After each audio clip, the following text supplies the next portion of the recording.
Race 2 is upon us for the Zwift Racing League, and if you are category A or B, you will be taking on Rising Empire in New York City for this race.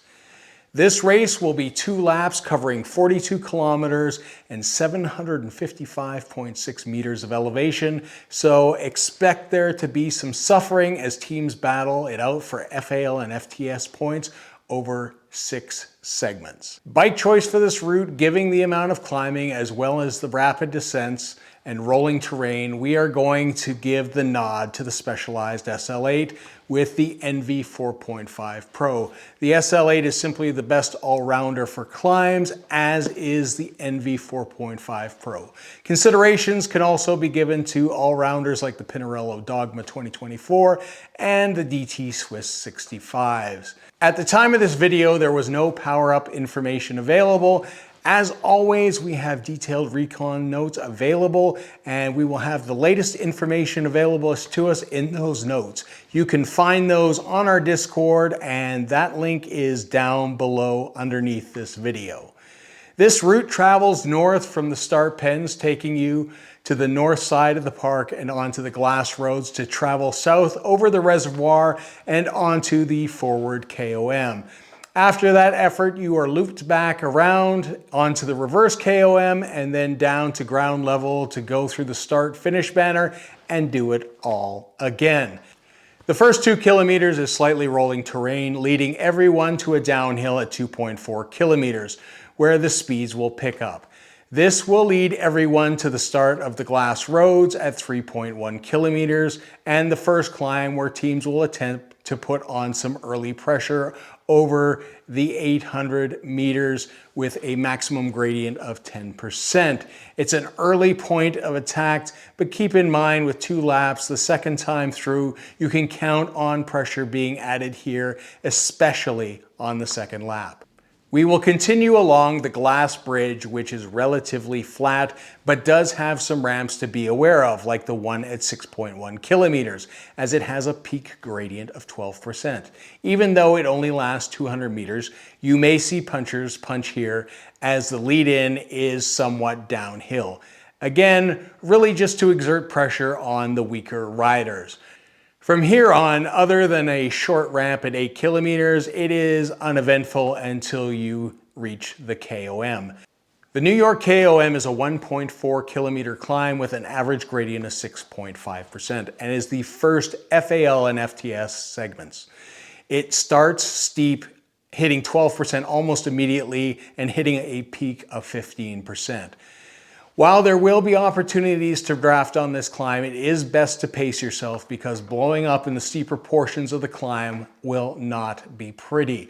You will hit the peak gradient at 9.2 kilometers and again at 9.8 of this climb.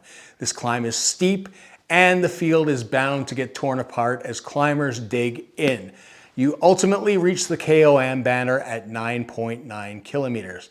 Now it is time for the downhill. Keep in mind that you either want to be super tucking or staying with the group to get down the descent the fastest. You don't want people pulling away as it will be difficult, especially if you are a lighter rider, to close some of those gaps.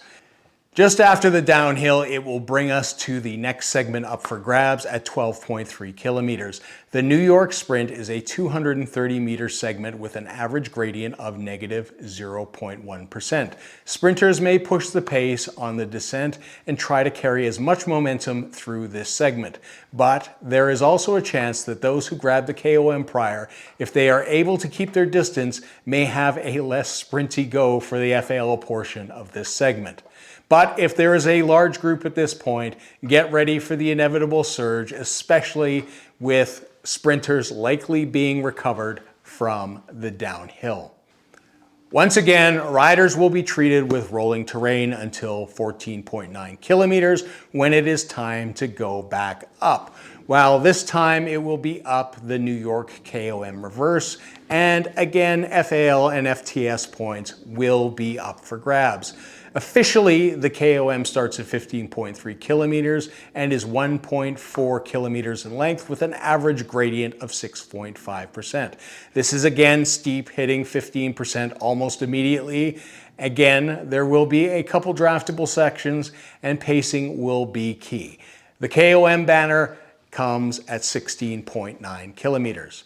Same rules apply for the descent here. Make sure you are sticking to the group or super tucking. Don't let the group get away or you're going to waste some valuable energy trying to make it back up.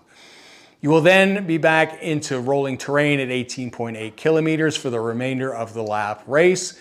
Now, the lap finish banner happens at the 20.6 kilometer mark, but if you are on your final lap, you really have to start thinking about the finish. With 700 meters to go, there will be a small bump leading you into a small downhill, which will ultimately ramp back up at the 300 meter mark. Crafty sprinters will utilize the pack and downhill to build momentum and ultimately launch. So if you wait until the 300 meter mark, you are likely going to be on the wrong end of the final sprint.